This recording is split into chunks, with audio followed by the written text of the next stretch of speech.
என்னப்பா படிப்பெல்லாம் முடிச்சுட்டு அடுத்து என்ன பண்றது உத்தேசம்? மதி, ஏய் என்னாச்சுப்பா? ஏன் அழுவுற? மதி, ஏன் அழற? சொல்லிட்டு அழு. எனக்கு காரணம் தெரியற வரைக்கும் உன்னை சோத்துல கை வைக்க விட மாட்டேன். சொல்லுடா. நான் வக்கீல் ஆக போறேங்க ஐயா.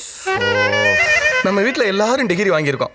இப்படிப்பட்ட குடும்பத்தில் பிறந்துட்டு 10வது ஃபெயில் ஆயிட்டமேனு கொஞ்சம் கூட சொரணம் இல்லாம இப்படி சோத்துல கை வைக்கிறானே நினைச்சுங்க.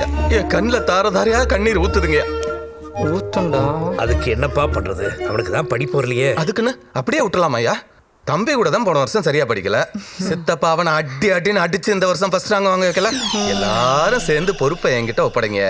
அண்ணன் மூஞ்சி முகரைய உடச்சாவது கூடிய சீக்கிரம் டிகிரியை வாங்கி உங்க கையில ஒப்படைக்கிறீங்கயா. அப்படியெல்லாமா படிக்கணும்? என்னம்மா இப்படி கேட்டுட்டீங்க? கடவுள் எதுக்கு 2 கண்ணை கொடுத்துருக்கான் தெரியுமா? எதுக்கு? ஒன்னு பாக்குறதுக்கு, இன்னொன்னு படிக்கிறதுக்கு. டேய் கேட்டுக்கடா. தம்பி பேசுறத கேட்கும்போது நானே மாடு மேய்க்கிறத விட்டுட்டு கான்வென்ட்ல சேரலாம் போல இருக்கு. இவர் என்னங்க பொறுப்பு இல்லாம பொரியல்ல கை வச்சுக்கிட்டு இருக்காரு. புளிமுட்டை